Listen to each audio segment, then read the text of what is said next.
Hello, everyone. My name is Joanne Lockwood, and I am your host for the Inclusion Bites podcast.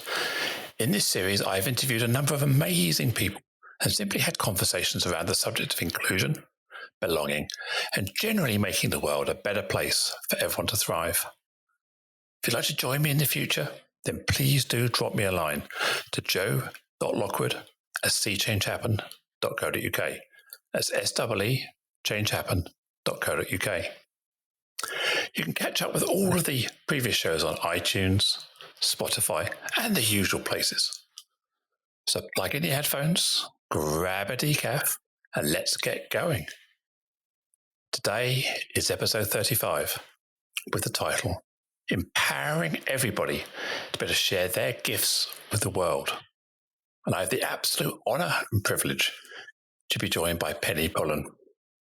Penny describes herself as a speaker, author, facilitator, and mentor. And when I asked Penny to describe her superpower, she said she makes workshops work.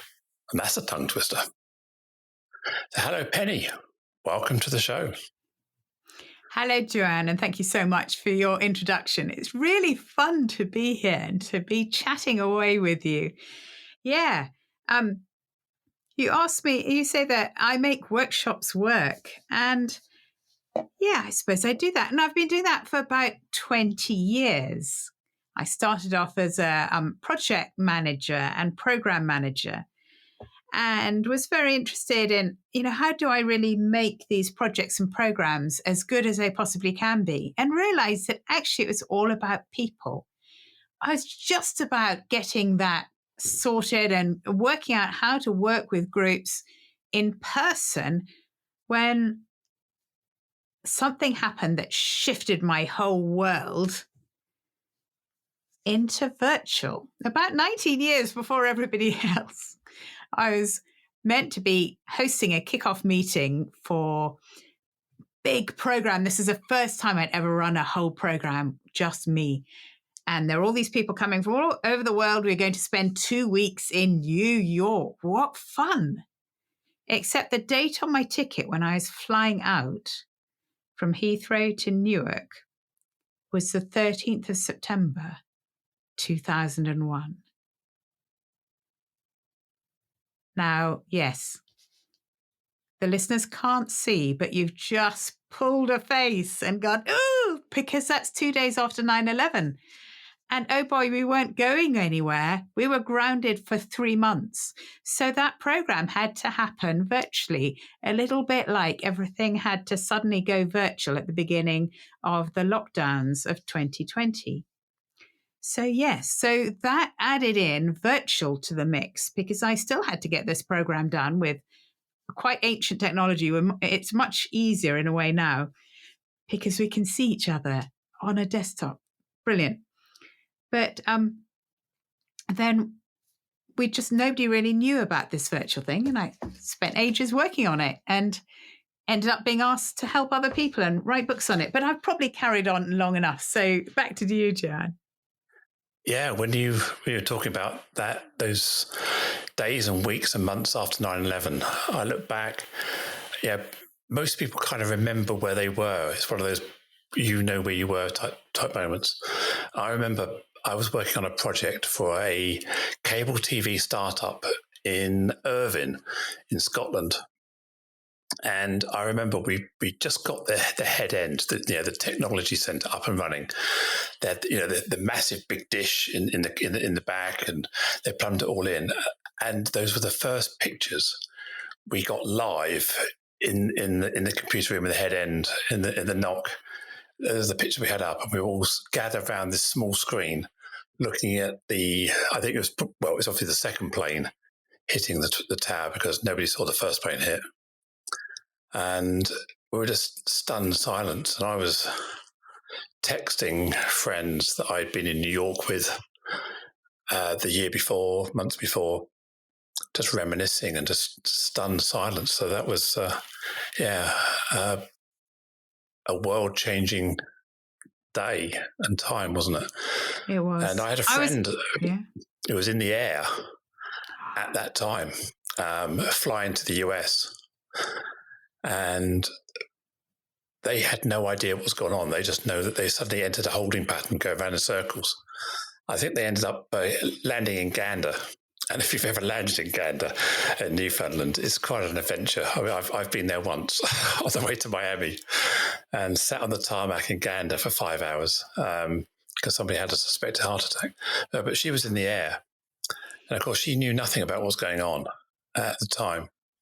And her husband obviously knew that she was in the air. Her arrival time wasn't too dissimilar. So, of course, he knew that it wasn't her on those planes because he knew that wasn't her flight.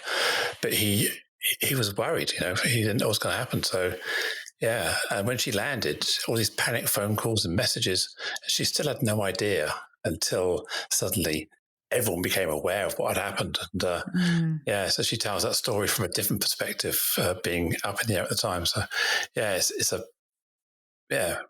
one of those moments. But and as you were saying that, you're right. It's one of those pivotal moments in history where we suddenly have to adapt and change and learn about ourselves.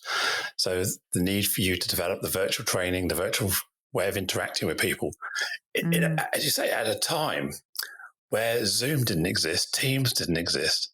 Maybe there's a bit of WebEx, and then I used to do remote IT support, so we're using things like what's it called, Team Viewer and things like this. They were kind of IT tools, weren't they, for remote support? Yeah, they were.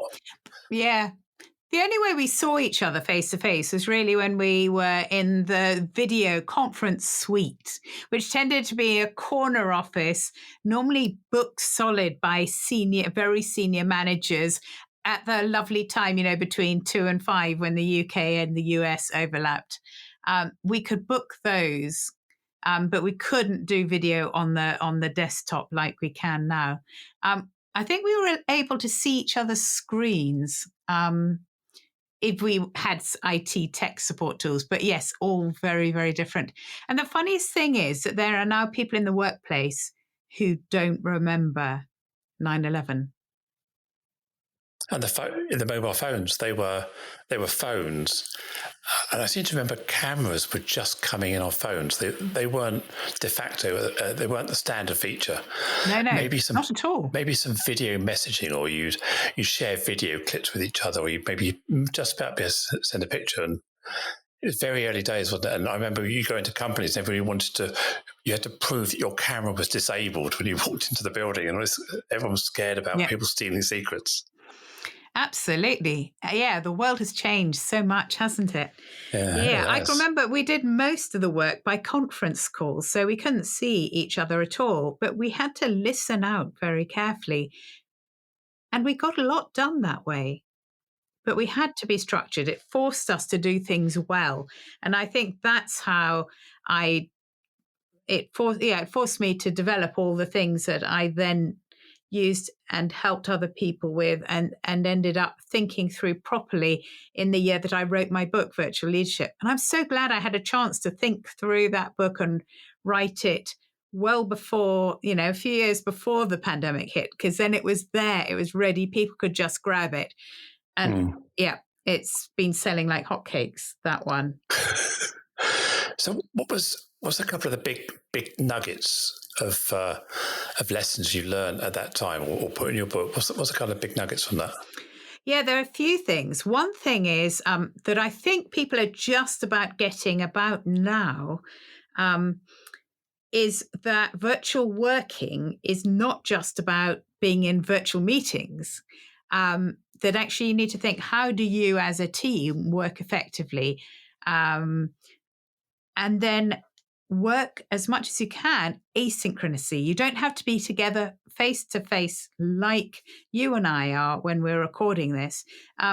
You can do a lot of work in a much more flexible way. You can do work if you do work asynchronously. So that means people can do things at a time to suit them.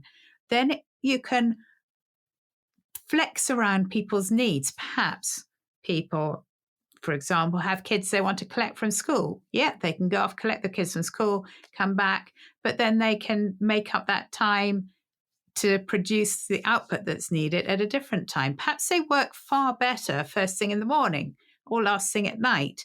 And if people can do the virtual work that they need to do at times when they can work best, as opposed to being expected to be sitting down in front of a computer on meetings, for a back to back all day, which I saw so many people doing last year. That's just not a good use of people's time. Not very inclusive either. No, I completely agree. And I think I was probably one of those people that got sucked into this back-to-back 15-minute gaps. And then you get at the end of the day, you can't move. You're numb and drained because you've had no break at all, have you? It's just screen time. The thing that really helped the people who were in those back-to-back meetings and didn't feel they could change the culture of their organization quickly was if they were in control of any meetings, to start them at 5 past the hour and finish them at 5:02. Rather than there's so many people doing 9 to 10, 10 to 11, 11 till 12, maybe grab 5 minutes to grab a sandwich and then, on through to 1. It was just crazy.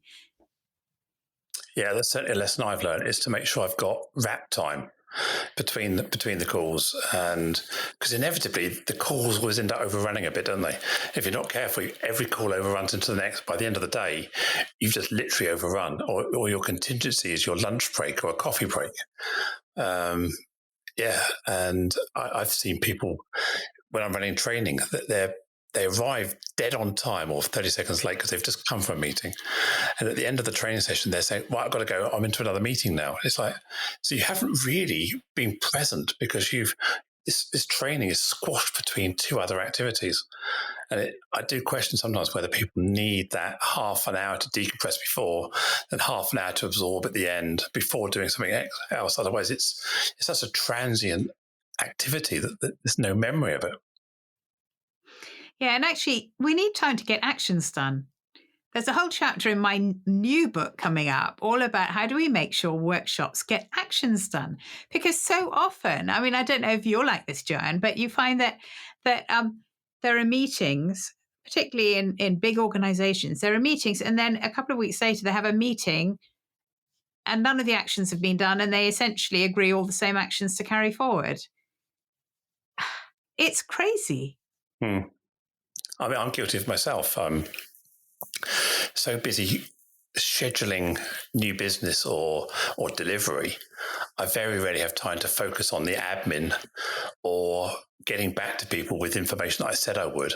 And I end up squashing that in between two other meetings. I don't say to myself, this afternoon is catch up time or downtime. And so trying to keep on delivering. It's quite a struggle, isn't it, to think about that. Being good to yourself, isn't it? That's what you're trying to do. Try and be good to yourself and be fair to yourself. And actually do the best work you can. Because I'm sure if you're trying to squash the actual core, really important bits of work, knowledge work now, we need time to think. And if you try and squash it into the odd snatch minute here and there, we're not going to be doing our best work, are we? No, for sure we're not. No. And that also, one of the purposes, the mantras of this podcast is around inclusion. And of course, different people think, experience, interact differently. And often we design these constructs of meetings around the privileged or the leaders or the way we've always done it. And I think we've started to learn that doesn't work for everybody, does it? No, absolutely not. So, my thing is to get the best. If you want to get the best out of everybody, and surely if you're bringing people together to work together, you want each person to do their best and to be at their best. So create the conditions where each person can contribute their best to that group. And so the group as a whole can do their best possible work together and change the world, hopefully, just a little bit. So that means when you're designing a workshop or a meeting or something, think about each person. What's going to be the environment of that meeting or workshop that will help them to do their best work? You probably can't imagine this in the answers to these. You probably have to have discussions with them unless you know them very well. But what's going to suit different people? Yeah. or ask them up front. Absolutely. And say, what's going to be best for you? And if they look blank because nobody's ever asked them anything like that and has just expected them to fit in, they might well look blank. But you can say, we've got a whole range already. Somebody wants this, somebody suggested this, somebody else wanted, I don't know, to have fruit available in the room or whatever it might be. Sort of let them know how you really do genuinely want to make it possible for them to do their best possible work. Give them some examples of some of the things that suit other people. It's amazing. People's eyes light up and go, what, really? Yeah, you've asked me, you care about me, you've thought about me. Yeah, it's as you say, I've been on some great local courses, and you walk in, as you say, there's fruit on the table, there's chocolate, there's coffee, there's cold water, and immediately you just feel, you feel happy, conversation, everyone's talking about, isn't this lovely? And you start with this positive frame of mind, don't you? So the room is all laid out. Despite working for Mars for 10 years, I wouldn't have chocolate in a meeting or workshop, because what you do is you get this sort of sugar high. The rush. And then what happens next is the crash, and everybody's sort of. So even when I was working for Mars, I actually banned chocolates from the meeting rooms I was in because of that. Just those little Fox's Glacier mints that people put out. Oh, no, still sugar. Yeah. So avoid the jelly beans. Yeah, absolutely. So fruit is good. But actually, what's really helpful, unless you have someone with a nut allergy, so this is important, nuts are actually really good because they give you enough energy to stop being hungry. Yeah, they're high in protein, aren't they? Low in fat, generally. Well, they have quite a lot of fat, some nuts. Almonds are the best, aren't they? So, yeah, nuts are great as well, and some fruit, and that'll keep people going. The other thing I do is in an in-person workshop, I like to use music. So something that really gets people feeling, hang on, this is a little bit different from your bog standard boring meeting, is to play some steel drum music. Just in the background as people coming in, because that's a sort of classic, we're on holiday music, perhaps, or it's just so different from the standard work vibe. So I find that quite fun. I like that idea. So maybe just have it as part of the warm-up or while everyone's getting their seat, just a bit of steel drum in the background. Yeah. That's interesting. Yeah, I like that idea.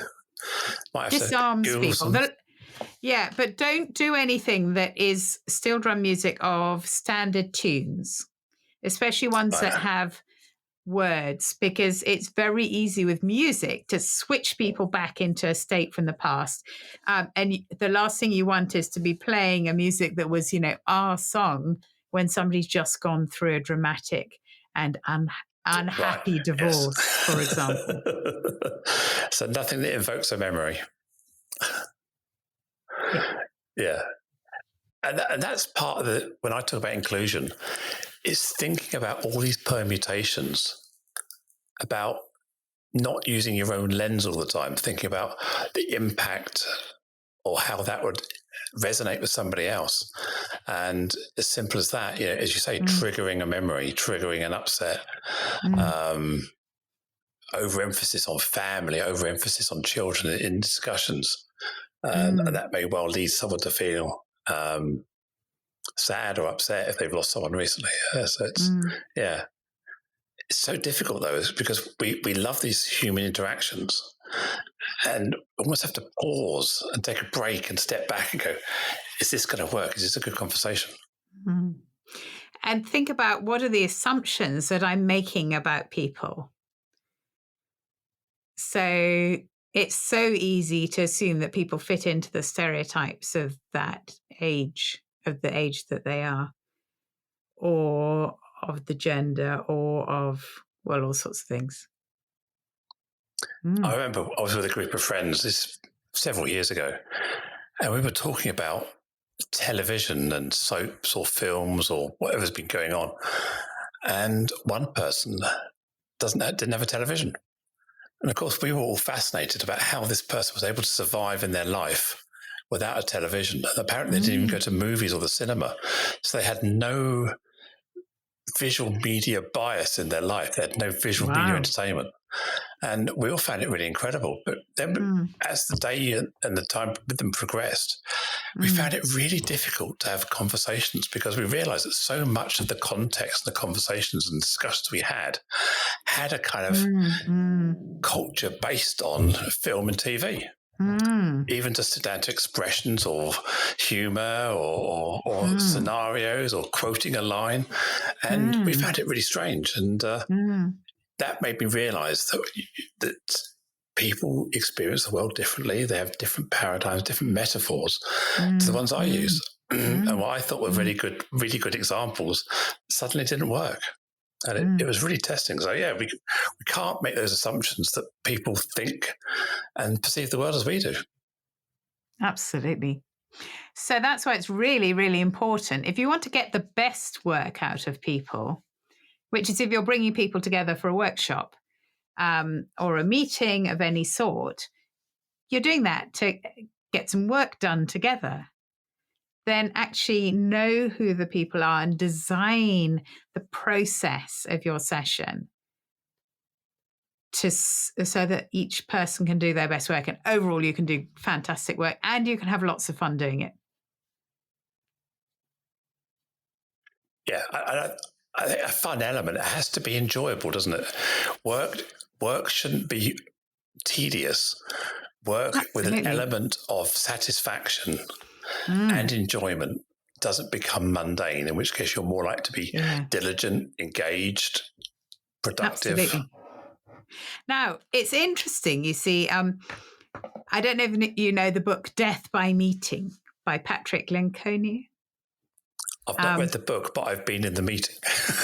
Yes, absolutely. Now, you see, his answer to boring meetings, I'm not quite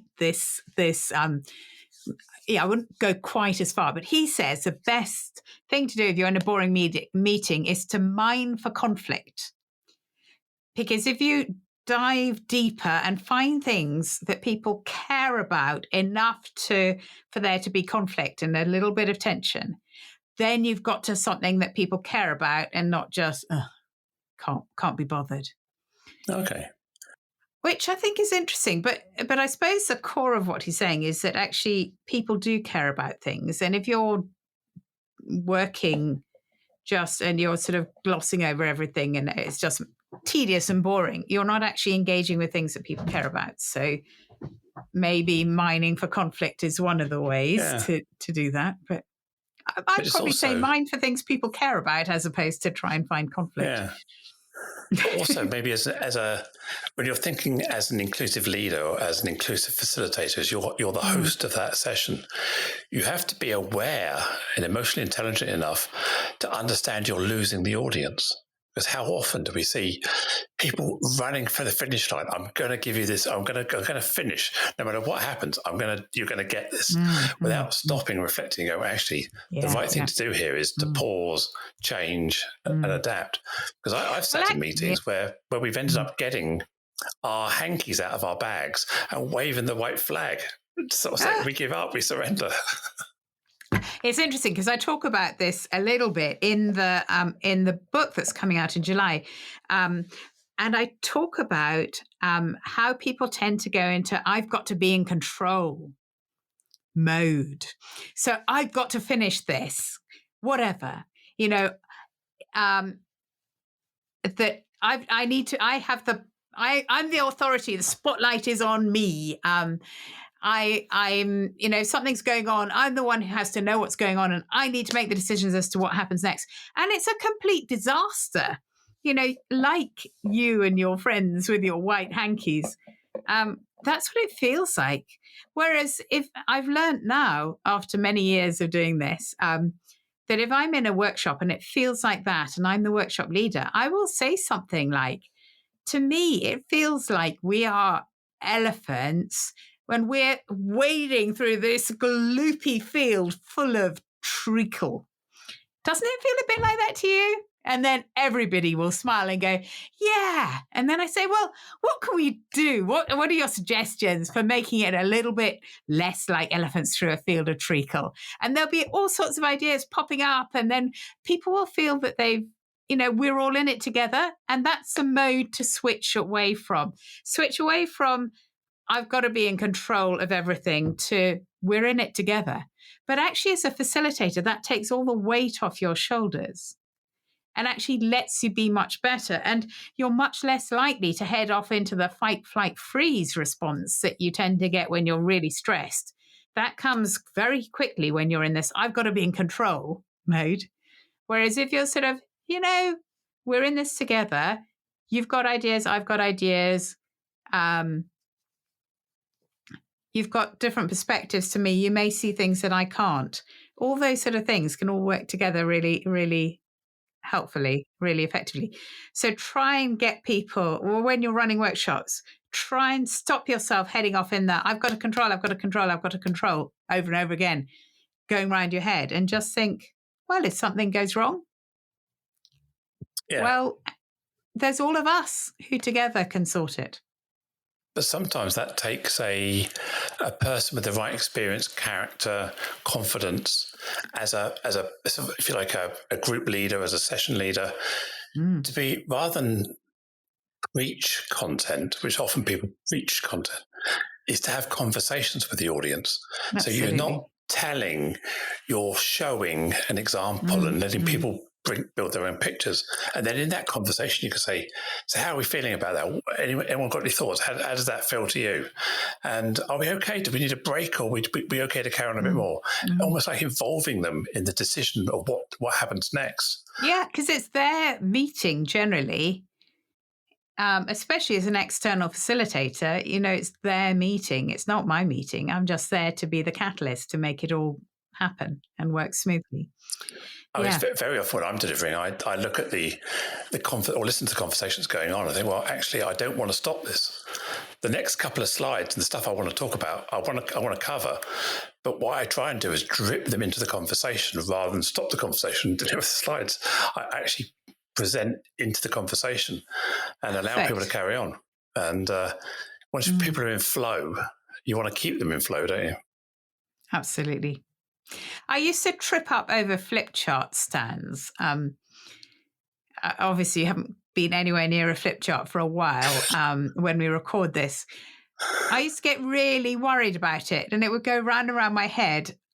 I mustn't trip over the flip chart stand. I mustn't trip over the flip chart. It would go round and round my head all day. And, Joanne, by the end of this, that day, I probably would have tripped over the flip chart. It's just something I always did. And then I thought,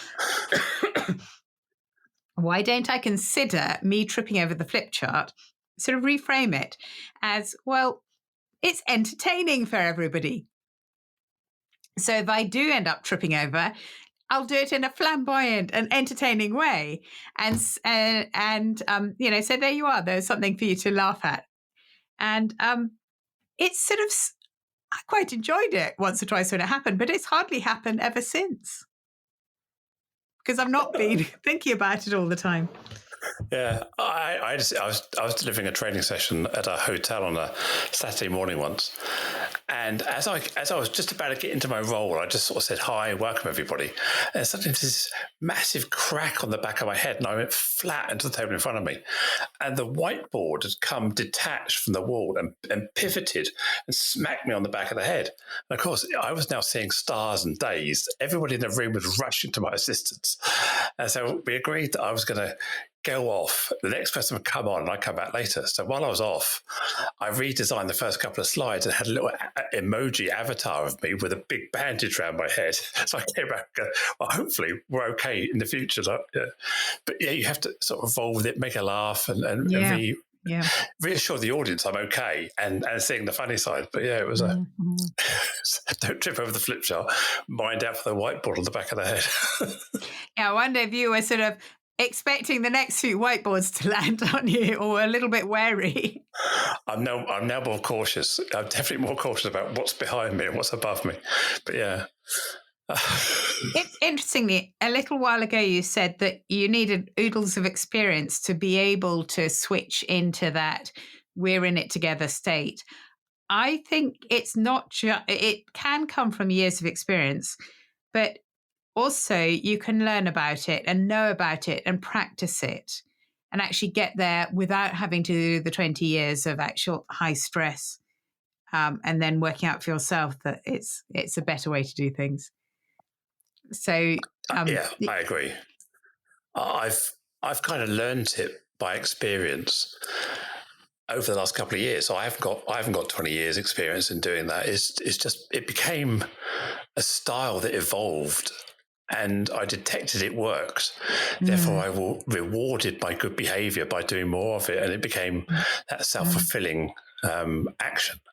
And it's just become part of your style, doesn't it? You just adapt and evolve to it.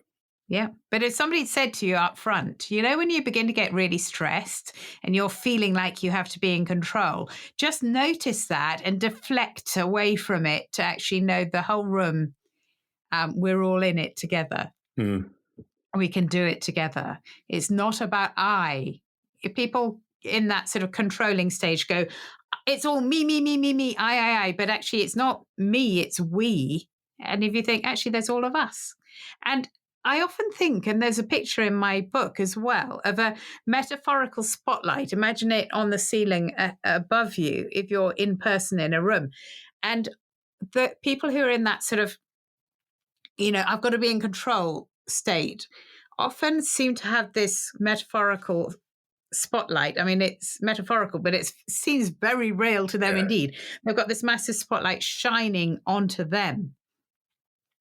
And so metaphorically, if you can just switch that spotlight so that it focuses on the group that you're serving, again, it takes pressure off and it helps you to go from that, actually, it's all about I, it's all about me controlling, to actually, we're all in it together. We can do this together. I'm just here as a catalyst and as a supporter. Yeah, that's a very good point. Yeah. But that can be a challenge where you've got people with different learning abilities, different physical capabilities in a mixed group, isn't it? Trying to really make everybody feel included. That can be a struggle when not everybody can participate in the same way. You need to design. You see, so there are three things with a meeting or workshop. There's a process that you're going to do, but you can't just design your process straight away. You need to know two things before, and they're all P's. So the first P you need to know is the purpose. What is the purpose for your meeting or workshop? When you've got that sorted, then you can think, given that purpose, who are the people we need?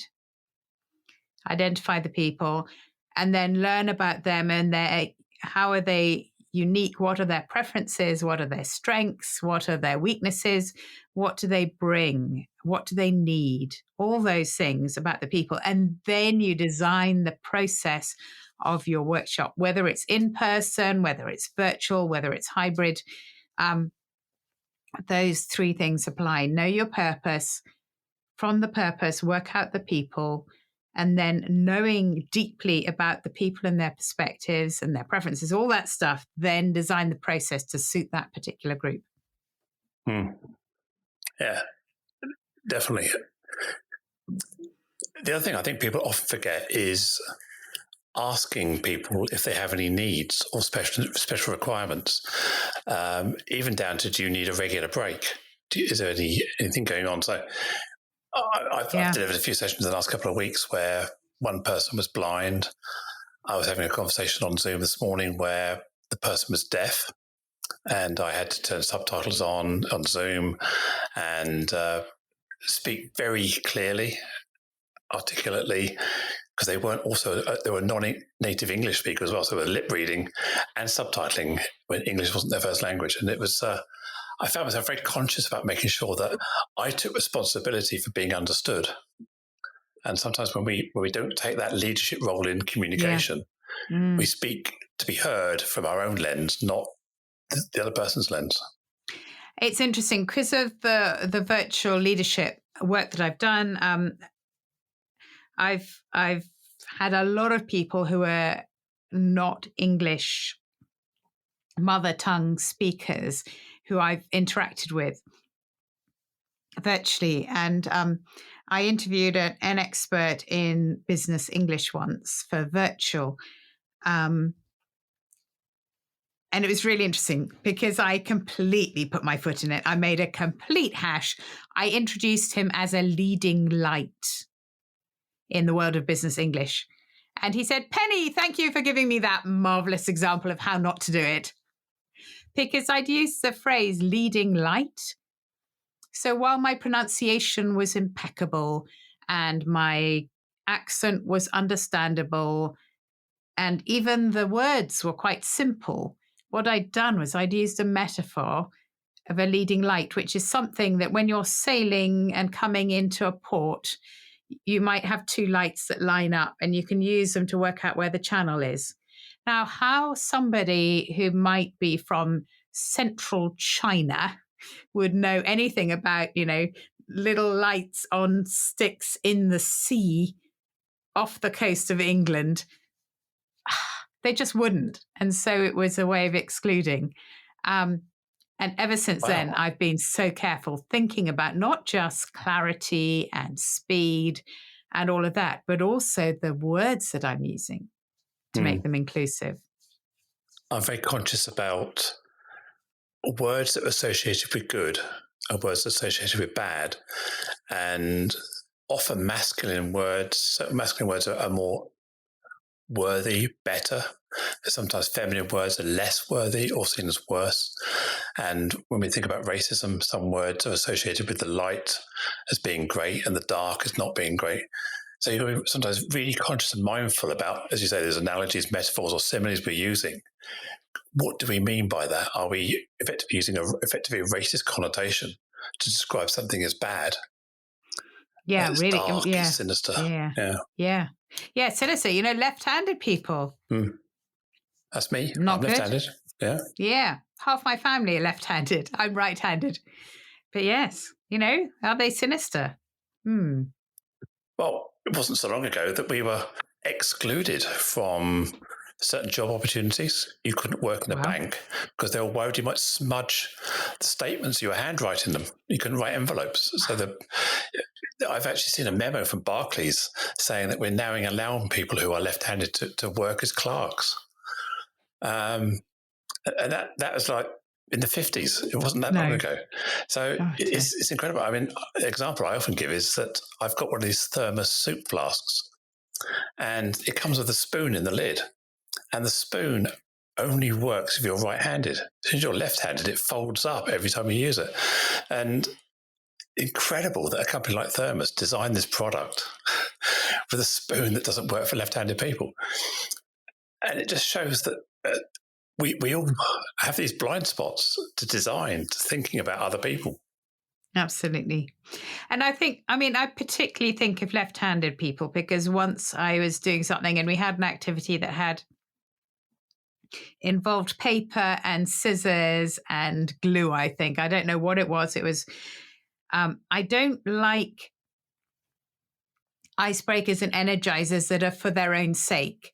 But if there's something related to the content that you're covering, the work that you're doing together, that can change the state, then that's great, as long as it's something related, not just creating the tallest possible towers out of spaghetti and marshmallows just for the sake of doing that. So we were doing something with paper and scissors and glue, except I only had standard scissors, which are right-handed. And there's somebody who was left-handed who found it particularly difficult to cut accurately. And ever since then, I've been much more careful and included that. Yeah, scissors, because the paper always folds in the scissors because the blades are the wrong way around. You always end up with the wrong side. Yeah. And I end up having to sort of cut backwards towards myself. I have terrible trouble with tightening and loosening screws because for some reason my brain just doesn't want to do it in the way that it works. It's always reversed. And often I end up tightening something up when I should be undoing it without realizing it. And I have to actually get another screw that I can turn and think, okay, right, I've got it now. And I'm not sure whether that's being left-handed or whether that's just the way my brain works because it's left-handed. That a lot of these things that seem natural to a right-handed person just aren't for left-handed people because everything works in reverse. Well, something that I find useful is not just saying, would you like a break? Yes or no. Just jumping back to what we were talking about a little while ago. But saying, what breaks do you need?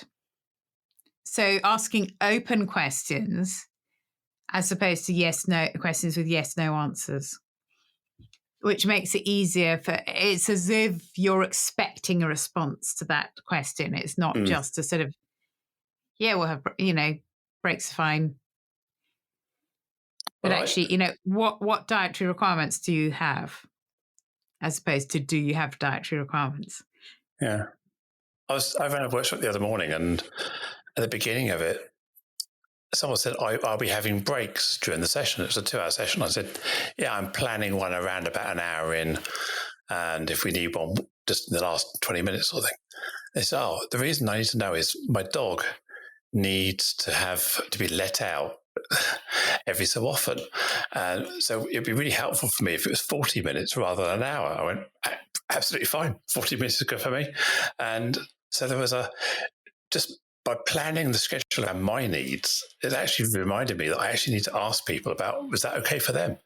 And we also have to, we've all got deliveries, Amazon, Hermes, DPD, everything's turning out. The doors are knocking, pets are jumping around, kids need feeding and schooling. So we've learned really to be very adaptable to the needs of the individuals. Whereas I think when we started this process, we were still that regimented, I've got you in my room, you're going to do as you're told. And now we've learned we can't herd our cats in that way. Perhaps my book should have come out a couple of years earlier, the one about workshops. But anyway, it'll be there. Now, I do have something that is quite useful when you're starting up meetings and workshops, which I call my Magic 6. In fact, I used to call it meeting startup steps. But then one of my clients said, Penny, you should call it a Magic 6. Quite useful for planning as well. So that discussion about where the breaks should be would come up if you brought this up. So, and there is a visual as well for it, but I can't share that on this. So, but the first question is, we are here to. What are we here to do? So make sure you can answer that question or complete that sentence. We are here to, the purpose of the meeting, ideally about 7 words. So not a paragraph, quite high level.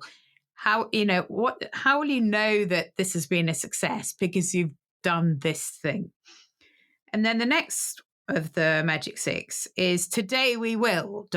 So what are the 4 or 5 objectives that we will cover today?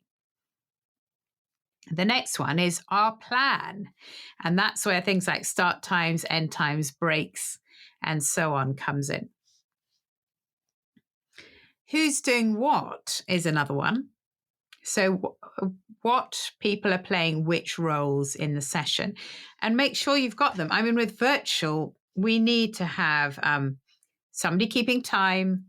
We need to have somebody writing down actions, preferably in a shared way so everyone can see them.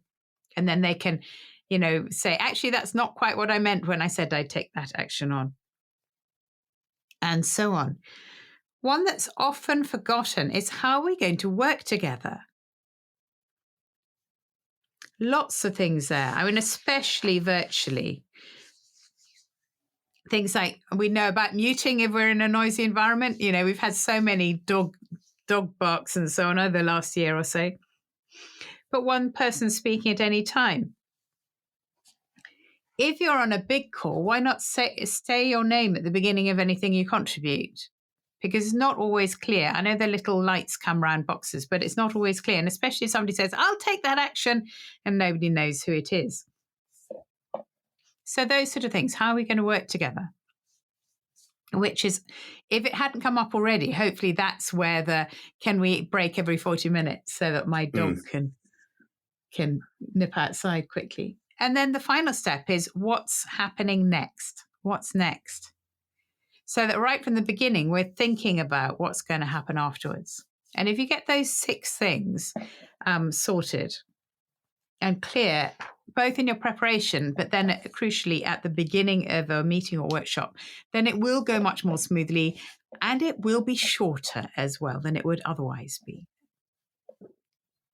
I think there's some great points there. I mean, I think about this when I'm running workshops, and maybe not meetings, but mainly workshops, is I try and create this story. Because if we're going on a car journey, we know when we're 10 miles away, we know when we're 20 miles away, we know the path, the route we're taking. So we can almost, our brains become used to that journey. So if we're surprising everybody with micro bits of knowledge as we go, their brain can't plan ahead, so they don't know what's happening next. And I think that's brilliant, the idea that we create this story and say, well, first of all, we're going to talk about this, we're going to show that, and I'm going to do a bit of this, and I'm going to do a bit of that, and we're going to talk again, and we're going to have some of this. Is that okay? And we'll have a break about there. And so you almost narrate the agenda and create this sort of kind of shared vision, don't you? And I think that's a great idea, just building it into those 6 points at the beginning, making that part of your routine. And I do it all visually and draw it up all over the screen. Just means everybody's clear. And visual support is helpful as well. Yeah, no, I love that. It's, maybe I'm doing this without thinking, and it's actually good practice. So you've got this new book coming out. Is that in the new book, or is that in the original book? That's in the new book. In fact, I think it's in pretty much every book I've written, but because it just works so well. It's one of those things I came up with in 2007 and thought, oh, next month I'll tweak it. And I haven't tweaked it since. But yes, it is in the new book. It talks about how to use those 6 steps for planning workshops, for running workshops as well. And I do have some little cards. If people want a little card, they can get in touch with me, and I can point them at a link to sign up to get sent one in the post. So is this a digital age uplift book? Is this a kind of a 2021 book, or is this a different topic to the original one? The book I wrote last was Virtual Leadership. So this is all about getting things done virtually. I'm updating this to include a chapter on hybrid. But the one that's coming out shortly is Making Workshops Work. And it's about creative collaboration for our time. The title was actually decided before this whole COVID stuff kicked off, which I think was quite funny. But and that's about how do you run workshops? And because it's for our time, it's how to run workshops, whether you're in person, whether you're hybrid, or whether you're virtual.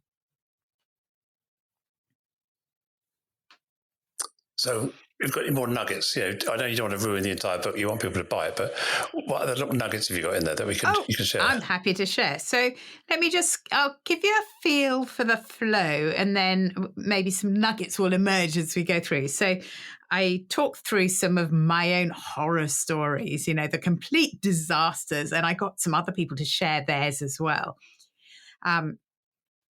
But also some stories that should be really inspiring, where things have worked out incredibly well through using some of the ideas that I talk about later. I've got a whole chunk around that bit we were talking about, which is about how can you be a workshop leader or a facilitator? How do you go from that I've got to be in control mode to something more productive where you have all your brain available to think other than just running around going, I've got to be in control. There's a whole chapter around what makes people tick. So that's people in your workshop, but also yourself as a workshop leader. So a little bit of neuroscience, social psychology, stuff like that in there as well. It then goes through the planning, running the meeting, planning, choosing the activities, then running the meeting, getting actions to happen afterwards. There's a whole chapter of lots of complications, and loads of people contributed complications that had happened to them. So there's lots of very practical stories for both in person, but also virtual and hybrid examples. And then it finishes off with 3 lovely case studies of people who are using workshops to great effect in very different ways and in very different industries.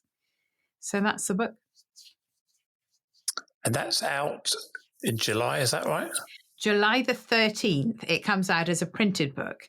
But on July the 12th, just that day, not the day after, even if you plead with me, because it's all done by the publishers. On July the 12th, they're going to drop the Kindle price to 99p just for one day.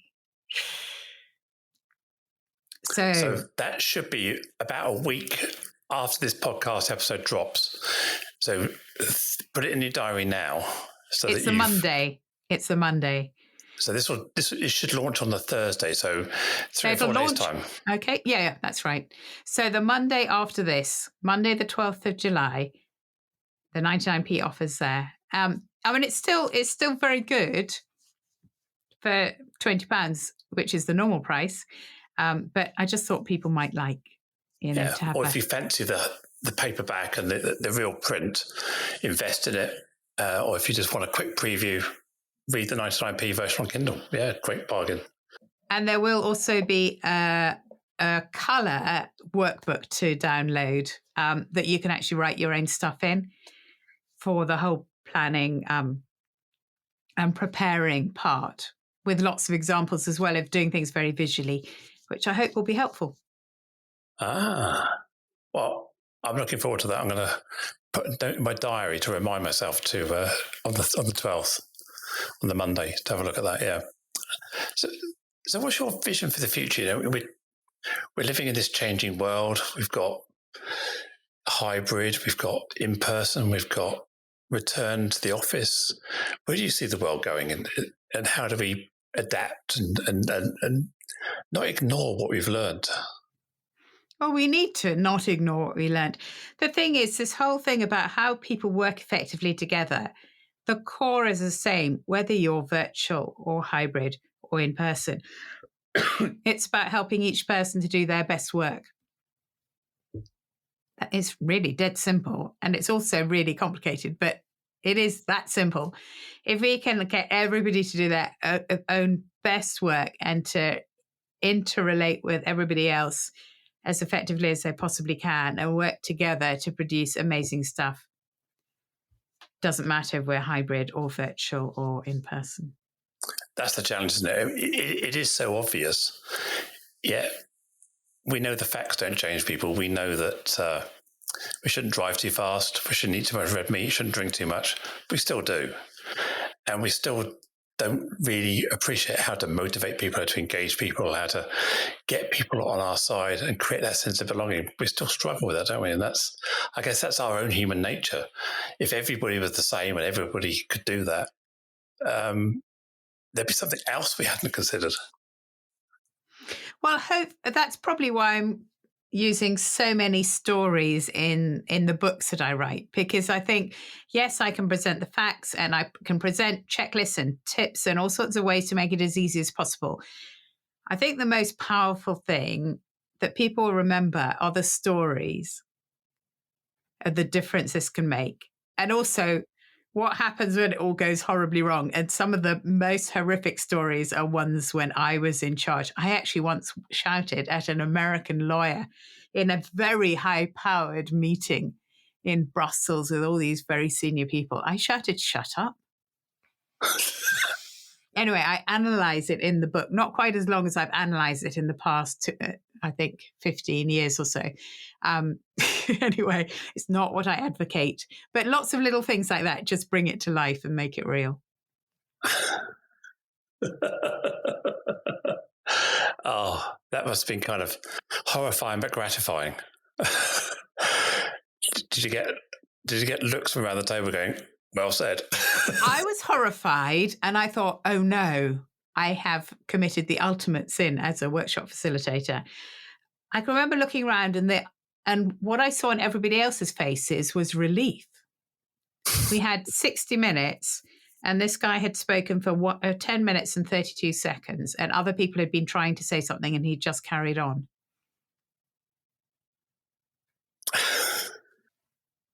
But I was so shocked that I'd actually said something so awful and been so disrespectful. I was completely flabbergasted.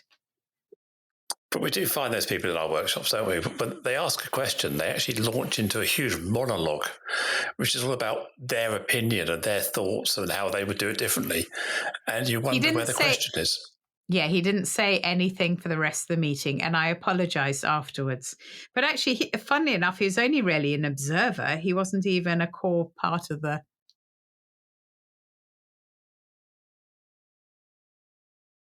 So if people want to get hold of you, I mean, we talked about your book coming out in July, 99p on Kindle, or go for the full paperback if you want to with the downloadable workbook.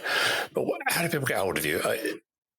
LinkedIn, Well, they can get the website? work. They can get the workbook if they get the Kindle as well. I probably shouldn't Right. be saying that, should I? Yeah, if people want to get hold of me, Penny Pullan, Pullan, not En. If you type that anywhere into Google or LinkedIn or anything like that, Twitter, I'm the only one, as far as I know, in the world, at least the only one who's really producing books and writing and talking. It would be lovely to connect. If you want to connect with me, though, please do introduce yourself, because I get loads of connections that I tend to only interact with those who actually say, "Hi, I've heard Joanne's podcast and I've got some questions." If you connect like that on LinkedIn, or send me an email, or leave a contact message on my website, which is www.makingprojectswork.co.uk. There should be a pennypullen.com as well when this goes live.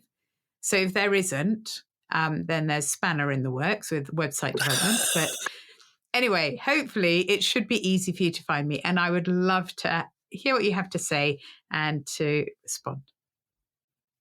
I can confirm, as you were speaking, I have Googled you, and you do occupy the first page of Twitter almost exclusively. First page of Google almost exclusively. So you are easy to find. So yeah, Only Pullan. almost exclusively.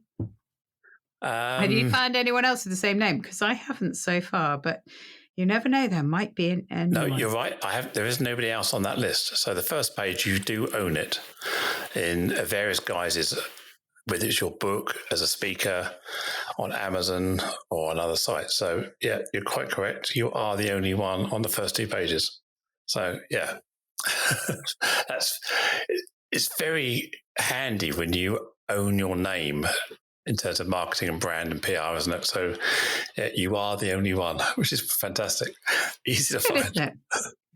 Yeah, I've got a friend called Alison Jones, who's actually the owner of the publishers of my book.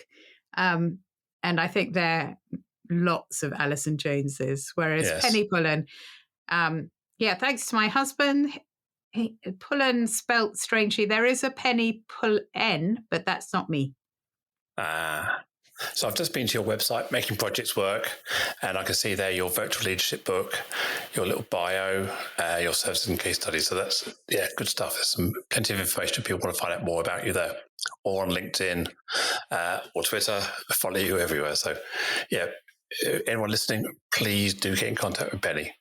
Please do buy her book. She'd love that. And then tell her how much you've enjoyed it and how you put it into practice. I think that's the feedback that every author wants, isn't it?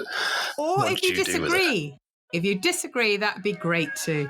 Yeah, absolutely fantastic. Yes, for sure. So thanks, Penny. I'm sure the listeners would agree. There's lots of inspiration, lots to ponder there, and some resources that people can get hold of if they want to find out more. So a huge thanks to you, the listeners, for tuning in, for listening, for coming back. So do subscribe if you're a first timer to keep updated on future episodes of the Inclusion Bites podcast. That's BITES. Tell your friends, tell your colleagues. I'm sure you have some, because I've got a number of exciting guests.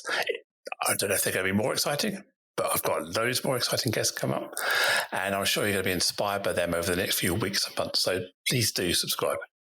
And of course, if you're listening and you'd love to be a guest, then drop me a line to joe.lockwood@seechangehappen.co.uk.